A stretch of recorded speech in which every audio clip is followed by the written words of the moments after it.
আজকে অনেক দিন বাদে একজন পুরনো বন্ধু বলবো না, পুরনো একজন অ্যাকোয়েন্টেন্সের সঙ্গে দেখা হয়ে গেল জিও স্টার স্টুডিওতে। তিনি আজ থেকে প্রায় 7-8 বছর আগে আমারই অনুলিখিত একটা বইয়ের উদ্বোধন করতে কলকাতায় এসেছিলেন। বইটার নাম সেঞ্চুরি ইজ নট এনাফ, আর সেই অতিথির নাম ছিল চেতেশ্বর পূজারা, যিনি সৌরভ গঙ্গোপাধ্যায়ের আমন্ত্রণে বইয়ের রিলিজে এসেছিলেন। চেতেশ্বর পূজারাকে যখন আয়রনিক্যালি যখন কথা বলছি, প্রায় ঠিক সেই সময়ে ভারতের একটা উইকেটের পতনে ওয়াশিংটন সুন্দর নামছেন এবং চেতেশ্বর পূজারাকে ডেকে নিয়ে যাওয়া হলো তড়িঘড়ি কমেন্ট্রি বক্সে। চেতেশ্বর পূজারাকে জাস্ট জিজ্ঞেস করছিলাম যে কীরকম লাগছে নতুন 3 নম্বরকে। কিন্তু তার আগে বলি যে ইডেন টেস্ট চলাকালীন যে কদিন টেস্ট ম্যাচটা চলবে, জানি না 5 দিন চলবে বলে তো মনে হচ্ছে না, হয়তো 4 দিনেই শেষ হয়ে যাবে। ইডেন টেস্ট চলাকালীন একটা শো করব নতুন, তার নাম ইডেন বুলেট। স্টেডিয়াম বুলেটিন যেমন চলছে তেমন চলবে, জয়জ্যোতি ঘোষ মাঠ থেকে যেরকম কাভারেজ করছে, দারুণ সব কাভারেজ, সেটা চলবে।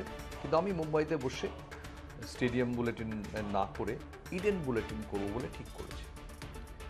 ইডেন বুলেটিনের সবচেয়ে আশ্চর্যজনক নিশ্চয়ই 3 নম্বরে ওয়াশিংটন সুন্দরকে দেখা। ওয়াশিংটন সুন্দর জাস্ট কিছুদিন আগে, অ্যাকচুয়ালি কিছুদিন আগে বলাটা ভুল হলো, অক্টোবর মাসে আজ থেকে 1 বছর আগে তামিলনাড়ুর হয়ে রেলওয়েজের বিরুদ্ধে ম্যাচে তিনি 152 করেছিলেন 3 নম্বরে নেমে, এবং তারপরেই ম্যাচের পরে ইন্টারভিউতে বলেন যে আমি টপ অর্ডারে খেলতে চাই।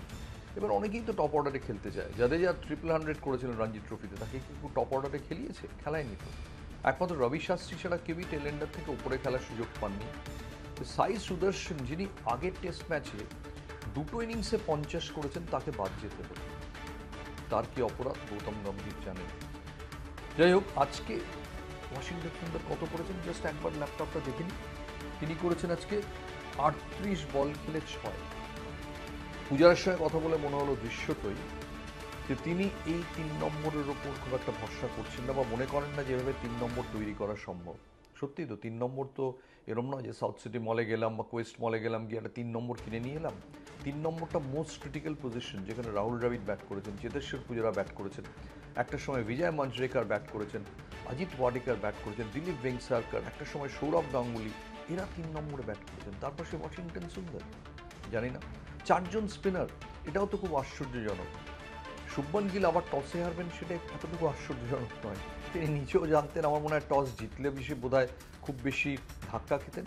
টসে তিনি হারলেন, তারপরে 4 জন স্পিনার। ভারতের একটা সুবিধে হয়ে গেল যে ভ্রমাত্মক স্ট্র্যাটেজিতে কাগিসো রাবাডা অপোনেন্ট টিমে না খেলা। কাগিসো রাবাডা এই উইকেটে না খেলাটা একটা বিশাল বিশাল ধাক্কা। আর যখন এই 4 স্পিনার নিয়ে এত কথাবার্তা হচ্ছিল, তখন জসপ্রীত বুমরার বোধহয় মনে হলো যে বড্ড বেশি অন্যদের নিয়ে কথাবার্তা হচ্ছে, লোকে কি আমাকে ভুলে গেছে। এবং বুমরা এই স্পেলটা করার পর দেখলাম যে বলটা চেয়ে নিলেন আম্পায়ারের কাছ থেকে, বলটা তিনি স্মারক হিসেবে নিশ্চয়ই রাখবেন। বুমরার তো 5 উইকেট নতুন কিছু নয়, 16 বার 5 উইকেট নিয়েছেন। আমার মনে হয় না 16টা বল তার বাড়িতে থাকবে বলে। কিন্তু যে উইকেটে সেরকম কোনো সাহায্য নেই, সেখানে যদি কেউ 5 উইকেট নেন, তাহলে তার সাথে মনে থাকবেই। এবং মনে রাখবেন, 4 জন স্পিনার যে টেস্ট ম্যাচ খেলেছে, সেই টেস্ট ম্যাচে একজন বোলার 5 উইকেট নিয়েছে, যে কিনা পেসার। এরকম ঘটনা বিশ্ব ক্রিকেটে ঘটেছে কিনা জানি না। যেমন এই গুয়াহাটিতে পরের টেস্ট ম্যাচে দেখছি যে টি ব্রেক হবে লাঞ্চের আগে। টেস্ট ক্রিকেট শুরু হয়েছে 1977-78 সাল, 1877-78 সালে। তার মানে হচ্ছে 123 আর 25 ধরলে 148 বছর। এই 148 বছর কেউ কখনো শুনেছে যে টি ব্রেক হয়ে যাচ্ছে লাঞ্চের আগে? কিন্তু করতেই হচ্ছে, কারণ গুয়াহাটিতে খেলা শুরু 9টায়, 11টায় হচ্ছে খেলা শেষ। এবার 11টার সময় আপনি লাঞ্চ কী করে খাবেন? এমন তো না আপনি কর্পোরেটে চাকরি করেন যে 9:30 10টার মধ্যে খেয়ে চলে গেলেন। প্লেয়ারদের তো বাকি দিনটা কাটাতে হবে, 90 ওভার খেলা হবে দিনে। কাজে লাঞ্চটা পরে আনা হয়েছে, টি ব্রেকটা হবে তারপরে 20 মিনিটের, 11টা থেকে 11টা 20, তারপরে একটা সেশন হবে, তারপরে লাঞ্চ হবে। সো অভিনব নানান কিছু ঘটছে। দক্ষিণ আফ্রিকা 57 বিনা উইকেটে থেকে 159 অল আউট হয়ে যাওয়াতে অনেকেই আশ্চর্য হচ্ছেন, মনে হচ্ছে এটা কী হলো। মনে রাখবেন, দক্ষিণ আফ্রিকা কিন্তু বিশ্ব চ্যাম্পিয়ন টিম। জাস্ট এই জুনের মিডলে তারা বিশ্ব চ্যাম্পিয়ন হয়েছে, একেবারেই ফেলে দেওয়ার মতো টিম নয়। তাদের ব্যাটিং অর্ডারও খুব ভালো। খেলার ঠিক পরেই দেখলাম সুজন মুখোপাধ্যায়ের সঙ্গে গৌতম গম্ভীর কথা বলছেন। মনে হলো এবার অবশেষে ভারতীয় কোচ পিচ নিয়ে সন্তুষ্ট হয়েছেন। যদি ওই উইকেটে রান করাটা খুব একটা সহজ হবে না। ভারত যদি 300 রান করতে পারে, ধরে নিতে পারেন ম্যাচের রাশ কমপ্লিটলি তাদের হাতে চলে গেল। কিন্তু সেই 300 রান অবধি পৌঁছানোটা একটা পরীক্ষা হবে। বাবুমার রেকর্ড টেস্ট ক্যাপ্টেন হিসেবে দুর্দান্ত, 10টা টেস্ট ম্যাচে নেতৃত্ব দিয়ে 5টা টেস্ট ম্যাচ জিতেছেন। কিন্তু এই ইডেন টেস্ট ম্যাচে তার নেতৃত্ব বড় ধাক্কার সামনে পড়বে, কারণ আজকেও তিনি সেরকম অ্যাগ্রেসিভ ফিল্ডিং সাজাননি, তিনি একটা স্লিপ পয়েন্ট আনেননি, আরও বেশি ভারতীয় ব্যাটসম্যানদের অ্যাটাক করতে পারতেন।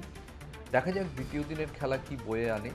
কিন্তু প্রথম দিনের ইডেন যথেষ্ট নাটকের সন্ধান দিয়েছে, যথেষ্ট সাসপেন্সের সন্ধান দিয়েছে।